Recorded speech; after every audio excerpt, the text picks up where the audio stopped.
batty and she know it already. Shake a money maker, now it's raining like confetti. Welcome to the belly of the beast, the den of the Illuminati, home of the almighty media. That's how powerful we are, that's how influential we are, and we're not stopping anytime soon, so get used to it.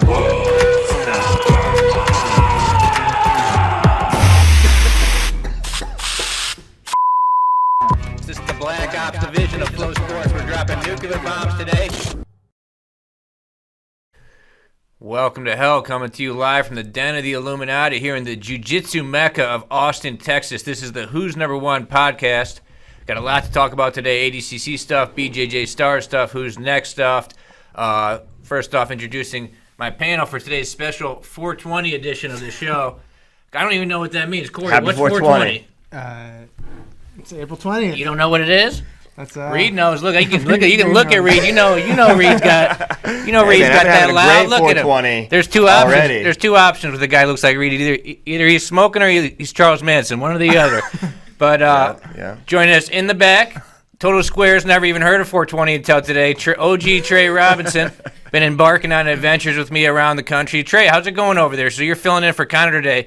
What are you doing back there? Oh, yeah, I'm just manning the Discord here, man, the YouTube chat. We're not sure where Connor is. We know, based off his social media, we got some clues. He's kind of a bit of a confirmed party guy now. So. Big-time party guy. Big party kind guy. of an out-of-control party guy. Partying? Yeah, I know, yeah. Big 420 guy, Connor. We're all big. I'm a big 420 guy. I mean, everyday 420 for me, though. Yeah. That's what do you think I wear the sunglasses for? But, Trey, what do we got going on in the chats, the Discord, the YouTube? Who we got hanging around over there? What's everybody saying? We got Jordan Butler. Legends? We got some legends in there? Yeah, we got some legends. Jordan Butler, what do you call him? Yeah, the BBC, the Blue Belt All champion. right. Who else we got lurking around there? We got Marv in there. He's actually the original dude who called out Connor for being a confirmed party guy now. Marv.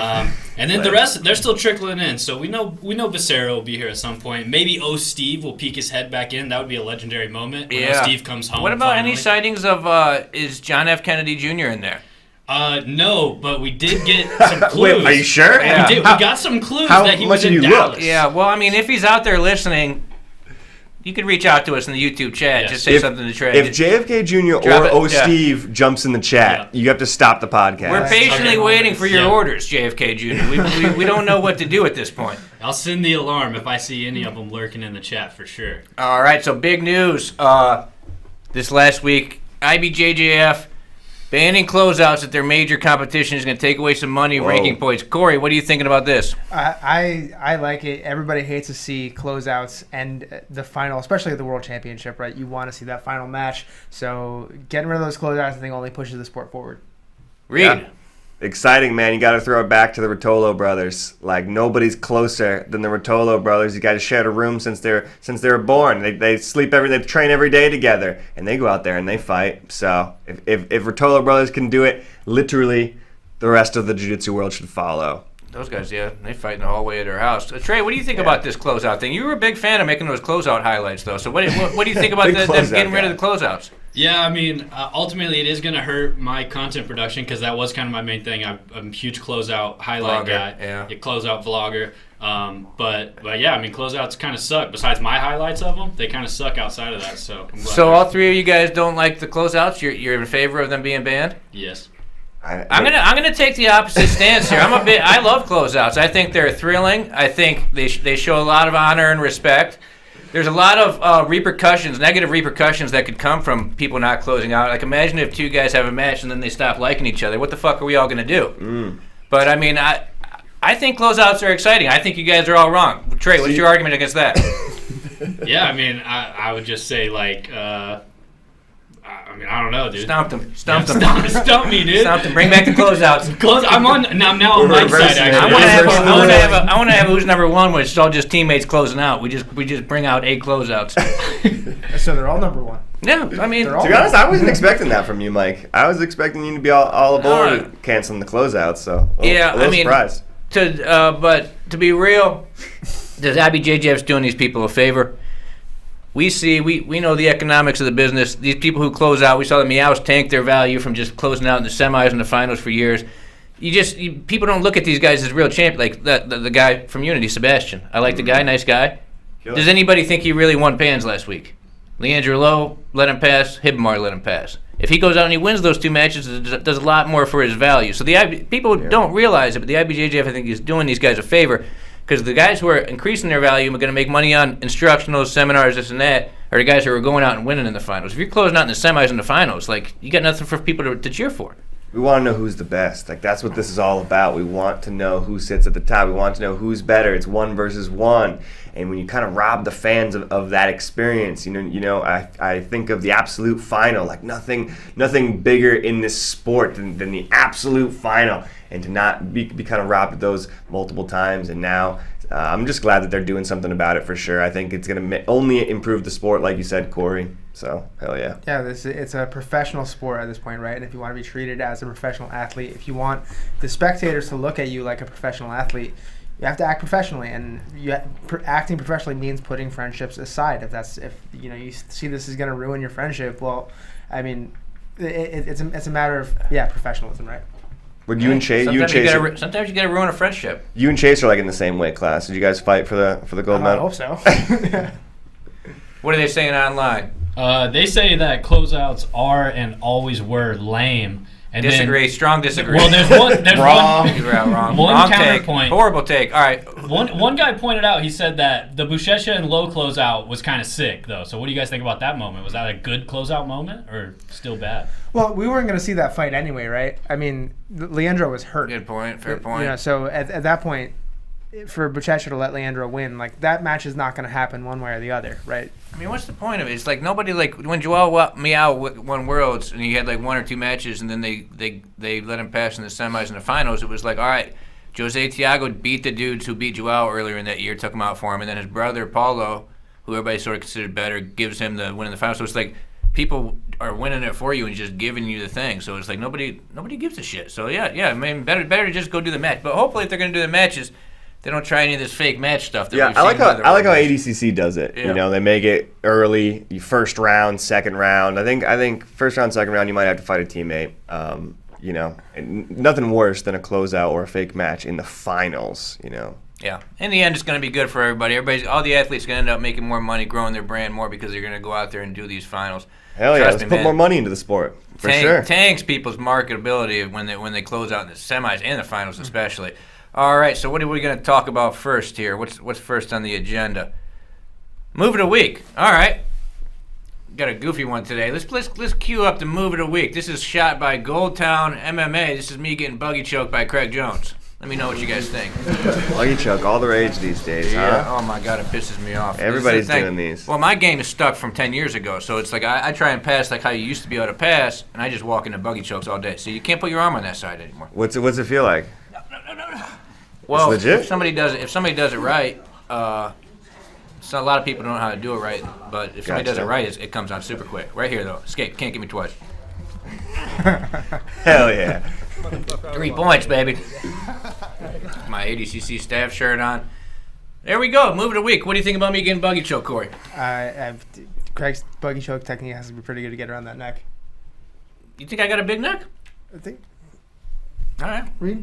All right, man. I'm fine with having a big neck. Being a big neck guy. What do you think, Trey? Big necks are sick. What do you think about my neck, Trey? I mean, I think you got a nice neck for sure. You like it? Unexpected. You never told me you liked it. All these times we spent on the road, you never told me. Man, I just never had the thinking right about moment. that? I've been thinking about it everywhere we go. Just sitting there, just taking little peeks at your neck while you're driving the Cadillac, the Maserati, I believe it. Great neck. I believe it. Great neck, all right. sure. Well, there we go. There's your move of the week. The buggy choke. Hey, one cool thing I feel like about the buggy choke and how much it's like such a huge deal in the sport right now. When we were with Cole Abate and he was leading the no-gi class, he was showing like a pass to side control, and he specifically told everyone, he was like, hey, but you can't reach across anymore and set up side control that way. You got to just keep your hand on that side. No, yeah. Buggy choke. Trials, you can see everybody's passing. Everybody's passing differently. You can't pass it.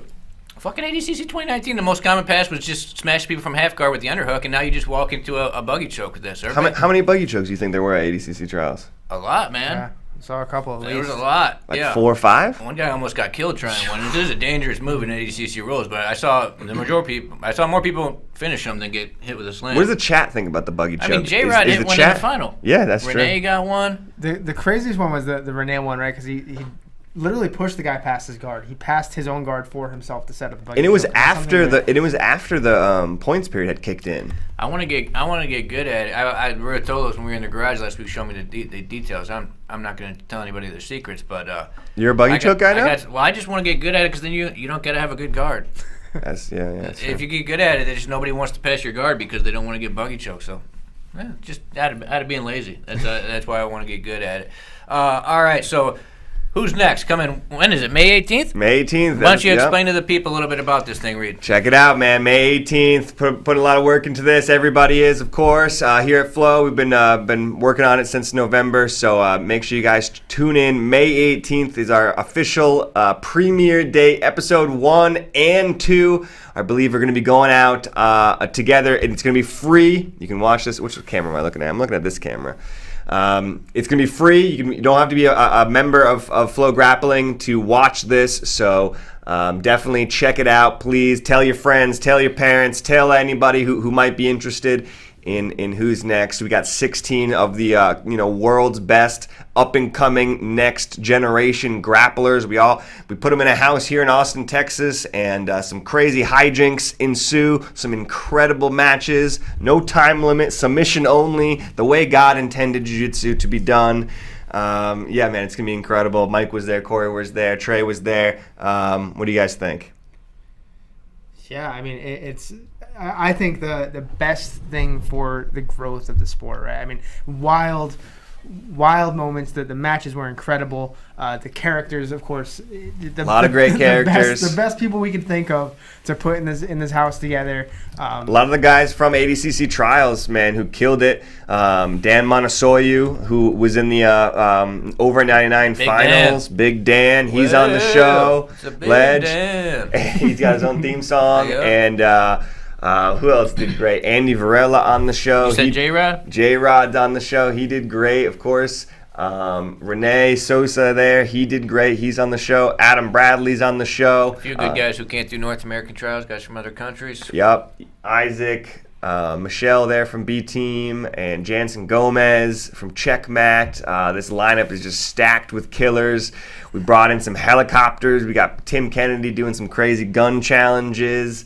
We might even be riding some bulls and doing some crazy challenges. Man, this thing was so much fun to put together, and I'm just hoping you guys dig it. There's a sewer rat. Sewer rat. Yeah. Possum. I'm surprised he doesn't hang out in our chat section. Where is he? Is he in there? Sewer rat's got a day job, I feel like, though. Yeah. Sewer rat definitely has a day job. I think he's a delivery man of some sort. He's out there giving the people the corn. So, doing the Lord's work in his own way. SoundCloud raps. What's going on in the chat? Anything interesting? Yeah, the chat's stoked. They're super hyped about who's next. We got Becerra in the chat also, so that's a confirmed legend in the chat. Big time glad ledge. He's here. Sauerkraut's in here also. He's amped. Jonathan Jones. They're is Sauerkraut a ledge? Or what are these guys up to? I feel like what are they doing? Are they just there, or are they doing something in there? I mean, they're just chatting away, dude. What are they saying? Tell me what Sauerkraut said. He said, yeah, man. In response to if he's amped for who's next. So. Hell yeah. Okay. He also, Sauerkraut earlier said that if IBJJF is going to get rid of closeouts, they should also get rid of the rule that got Marigali DQ'd. So, that's a decent point by him. That would be funny if they just got rid of that rule. Also, you're allowed to give the middle finger now. Everyone's the Marigali rule. Yeah. Long live Nicholas Marigali. Oh, man, can't wait to see Nicholas Marigali out there again. Up there training in the gi with John Danner. We're going to go there soon, but let's talk BJJ Stars. Yeah, Marigali, big-time ledge. Super ledge. All-time. We throw around the word ledge a lot, but... All-time ledge status. Yep. All right, so BJJ Stars coming up. What date is BJJ Stars? April 30th. April 30th. So they have a gi Grand Prix with some exciting names: Leandro Lowe, Miki Galvao, Roberto Menez, Zazaki, some people. But Hulk, I want to talk about the no-gi super fights. They have some really cool, interesting no-gi rule super fights. Fapa's running this thing. He was involved in the ADCC South American trials, and a lot of people that did well in those South American trials are featured here. So, man, I'm just hyped about ADCC. Like, we were on ADCC trips last week. It's like every interview is getting me fight, the trials, everything. I wish ADCC was tomorrow. Yeah. So we got more ADCC rules matches coming up. What matches do we have here, Corey? Let's kick it off at the top. Damian Maia comes back for his first nogi match in 15 years against Alex Cowboy. Felipe Pena back for his first nogi match in 2.5 years against Henrique Ciccone. It's been 2.5 years? Yeah. Was Tex the last one? No, last one was Andre. He did Andre after Tex, okay. Gutenberg Pereira, Felipe Pena, Fabricio Andre is back. It's been 2.5 years since that's right. Crazy, isn't it? He's going. So Felipe is going against. Preguiça is going against Henrique Ciccone, who he won one of the South American trials, correct? The second one. Good wrestler, I think. Gutenberg versus Felipe Andrew. I mean, Felipe Andrew, I was honestly surprised he didn't do trials. Gutenberg won trials. Who else? There was the Hokage. Fabricio Andre, maybe the most exciting grappler of all time against Alex Sadre. Bia Mesquita, ADCC champ versus Julia Boscher. What's your favorite match out of those? I'm excited to see Gutenberg and see what he can do against Felipe Andrew, because Gutenberg won trials with all submissions, right? He spent almost no time on the mat, and since he kind of came back, he's been submitting a lot of people, gi and no gi. He just had 3 submissions at Pans this last weekend, or 2 weekends ago. But Gutenberg is a finisher. I think the ADCC rule set is right for him. He's got great top game, great pressure, great wrestling, but first things first, he's after the submission. So I want to see what he can do against Felipe Andrew, who likes to put it all on the line. I'm going to say he heel hooks Felipe Andrew. Felipe Andrew can surprise you. He's not as good no-gi as gi, obviously, but I mean, he triangled Hulk that one time. He does have that straight ankle lock. He's got the good straight ankle lock. I'm going to say Gutenberg heel hooks him like he did everybody at trials. Reed, Damian Maia competing is very interesting. First grappling match in a long time. Who's this guy, Alex Cowboy, that he's going against? You know a lot about MMA. Yeah, for sure. This is a great match. I mean, both these guys, top tier UFC fighters for sure in their heyday. Alex, I think, is on a little bit of a skid. I think maybe he's lost his last couple, but like one of the most exciting fighters in the UFC. I think he's a veteran, probably of like 15 plus MMA UFC fights. A real veteran of the UFC, classic. He's known for more of a striker, I think, but he's like one of those guys that just is like in a constant scramble, fight of the night bonus constantly. Alex Cowboy, one of the most exciting guys out there. So this is a crazy matchup, I think. Both these guys, UFC vets with high credentials, doing a grappling match. I love it. Love to see Damian Maia coming back to the roots. I think we could see more and more of Damian Maia. I think there's a lot of fun matches for him in this grappling world. So here he's kind of dipping his toes back in against another UFC fighter, but love to see Damian Maia back in this fold. This Ciccone guy's a good test for Preguiça. Like you said, Preguiça hasn't done a no-gi match in 2.5 years. This Ciccone guy looked pretty solid at trials. Looked like he's somebody who's hard to get anything going on, hard to score on. Good wrestling, strong dude. Gutenberg Felipe is really cool. I mean, Fabricio Andre, I think he's going to be big problems for Alex Sadre here in a no-gi match. Fabricio Andre, if you didn't watch his matches at South American trials, it's just the most exciting stuff you can imagine. It's like like it's choreographed, like he's doing fake moves to make it exciting. This guy's ridiculous. Bia Mesquita and Julia Boscher. Julia Boscher is pretty tough too. It's a tough matchup for Bia. I'd have to go with Bia there. Total legend.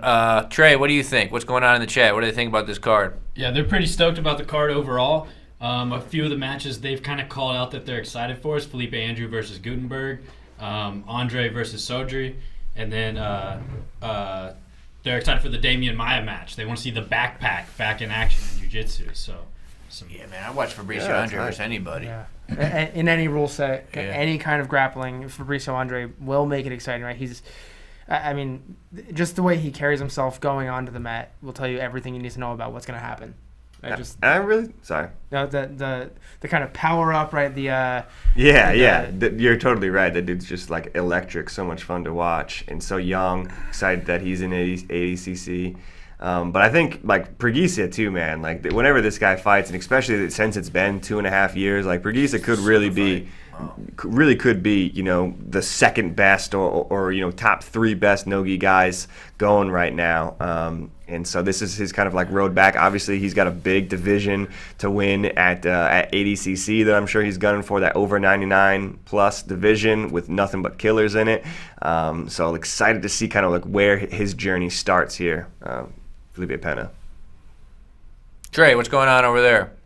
Not much. I mean, they're still just stoked about the card. I'm most personally excited for Fabricio Andre versus Alex Sodre. A little bit of Manaus on Manaus violence. Both these guys hail from Manaus. It's that entire division, though. Yeah, pretty much. But so yeah, I think that's going to be a super exciting one. Portazio's a killer, man. Yeah. Lucas Portazio's Portazio fun. is exciting. That guy Marcus Petro's pretty good too. He's a little bit bigger than Lucas normally. But yeah, this is some exciting stuff. Only available outside of Brazil on FloGrappling, correct? Correct. Yeah. So if you're in Brazil, you got to buy the pay-per-view for BJJ Stars. Anywhere else in the world, you can watch it on FloGrappling.com. Trey, what's on your mind? You got anything you want to talk about today? No, man, I'm still just thinking about your neck. If I'm being honest with you, I haven't moved So on reeling. past that. I got a good view of it on the monitor right here, so I'm stuck there. But What are you thinking about it? I mean, it's just like you got a strong neck. Everyone knows it. I'm just the one having to say it now. I Reminds me guess. of Heater Zucci a little bit. That's true. Jeez. Yep. Zoom in on that thing. Keep going, Tyler. Woo. Beast ass neck. Do you do a lot of neck workouts? No, I do that one thing that we used to do in Shrugs? jiu-jitsu warm-ups in the fucking sauna when I'm doing my little stretching routine. Yeah. I've been working out like an animal lately, man. I've been doing jiu-jitsu every day. I've been doing weights every day. I've been walking around my neighborhood listening to some old metal. Just been cruising, man. Getting in shape. Cruising for a People bruise, are cheering man. me on. I'm getting messages from strangers telling me that I look healthy, so I must have looked like shit before. Oh man, we got an emergency. Sound the alarm. Oh, Steve has entered the chat. So Ledge. confirmed number one ledge. Just is back. Yeah, give it up. Give Ledge. it up. For Steve. Let's give the floor to old Steve. Let him say some stuff. Ask him how's he doing. How's his 420 going? Yeah, how's his what's 420? he, what's he been doing for 420?